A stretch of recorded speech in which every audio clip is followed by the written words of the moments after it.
深海確定。ロックスを殺した真犯人はガーリング製だった。そして宝箱から発見された赤ん坊シャンクス。物語が大きく動き出す。皆さんこんにちは。私はシレンナです。ワンピース第1166話情報が公開されました。タイトルは新しい物語です。読者リクエストのカラー見開き。ヤマトとオタマが落ち葉拾いの後、キツネやタヌキと一緒に焼き芋を食べている。ルフィ、ゾロ、ナミ、ウソップ、サンジ、チョッパーが森でヤマト、オタマ、シノブ、そして何匹かの忍者のキツネとタヌキと一緒に焼き芋を食べている。物語は地面に横たわるロックスから始まるが、その時ロジャーとガープはすでに戦場を去っている。ロジャーとガープの攻撃にもかかわらず、ロックスはまだ生きており、独り言を言っていた。ああ、ダメだったか？ロジャー、ガープ、逃げろ。お前たちはここで死ぬな。突然、ガーリング、ソマーズ、マトフィーがロックスに近づく。ガーリングは剣を振り上げ、ロックスの体に突き刺した。これがロックスの最後の言葉だった。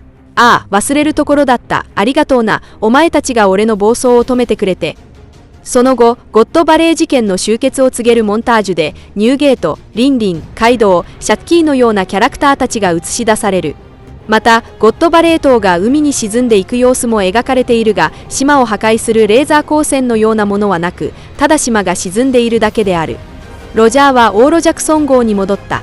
傷の手当てをした後、彼は宝箱から奇妙な音が聞こえるのに気づく。彼らがそれを開けると、赤ん坊のシャンクスが笑っているのが見つかり、そのページはフィルムレッドの特別館で見たものと全く同じである。ロックス海賊団解散のニュースが世界中に広まる。ハラルドは人間の腸で略奪をしていた巨人を止めた。彼は怒りに任せてその巨人を何度も殴った。ハラルドは平和への努力が結果的にロックスを助けなかったことに罪悪感を覚えていた。そのため彼は自分の目標に逆らう巨人を許さないだろう。ロキの反応も描かれる。ロキはロックスが神ニカだと思ってロックス海賊団に入りたがっていた。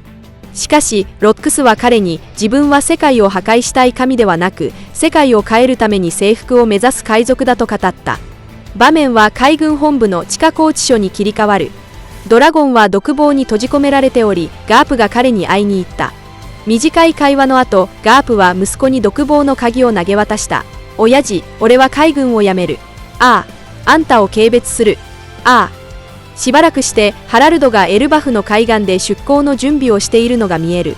彼は家族や友人に別れを告げた。いいだ、ヤルル様、私は心を決めました。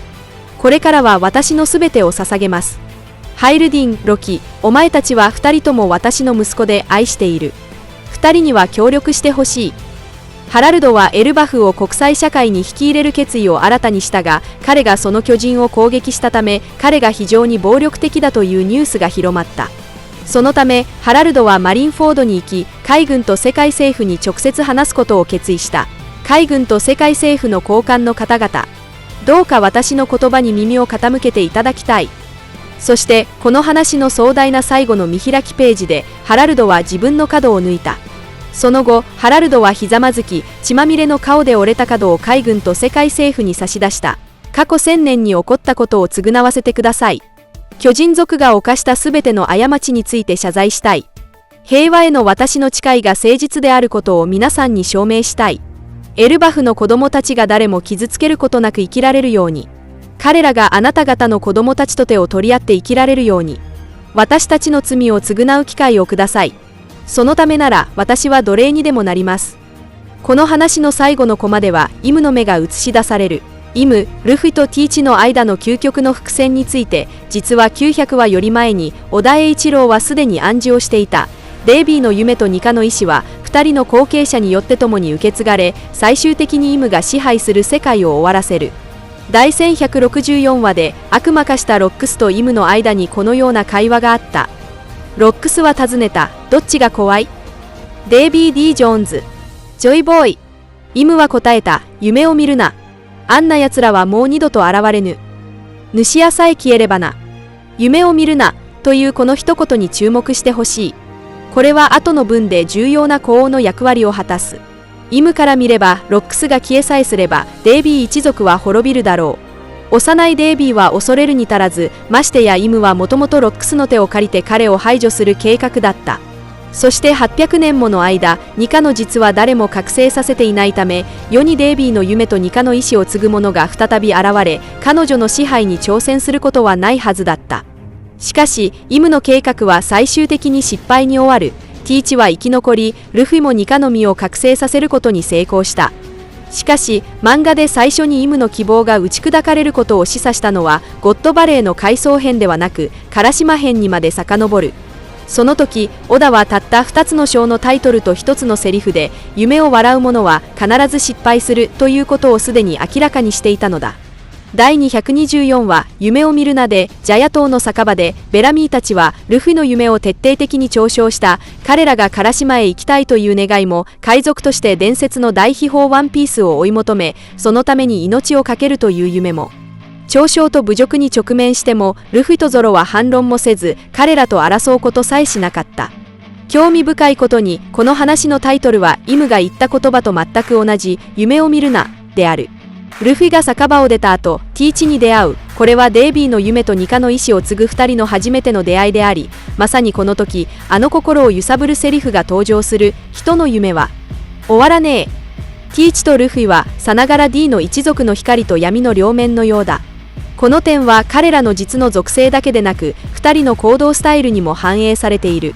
この対立を際立たせるため、普段は好き嫌いのないルフィがチェリーパイをまずいと感じるほどだった。スタイルが全く異なる2人は、デイビーとニカの意志の継承者として出会った瞬間に唯一の共通認識に達した人の夢は終わらないと。そしてこの話のタイトルもまた夢に関連している。第225話、人の夢。当時、私はここで言う夢とは、海賊が大秘宝を追い求める夢のことだと思っていた。それはベラミーたちがルフィを嘲笑した根源でもある。しかし今振り返ってみると、ティーチの特殊な出自と結びつければ、彼の口にする人の夢は単にワンピースを見つけることだけに限らないのかもしれない。ロックスはデイビー・ジョーンズこそがかつての世界の王であったと固く信じていた。そしてデイビー一族の夢はまさに世界の王になることであった。それゆえ第225話でティーチが言った夢には二重の意味があるのかもしれない。一つは海賊の最初の夢、もう一つは世界の王になるという夢だ。イムはロックスを排除しさえすれば世にもハヤジョイボーイやデイビー・ジョーンズのような人物は現れないと思い、ロックスが夢を見ているとさえ嘲笑した。しかし彼女が予期しなかったのは、まさしくこの彼女が軽視した夢がデイビーとニカの意志をそれぞれ受け継ぐ2人を生み出し、最終的に彼女が支配する世界を覆すことになるということだ。以上が今回の動画の内容です。最後までご視聴いただき本当にありがとうございます。もしワンピース漫画の熱心なファンであれば、ぜひ私のチャンネルを登録してください。皆さんの応援が私の動画制作の最大の原動力です。それではまた次回をお会いしましょう。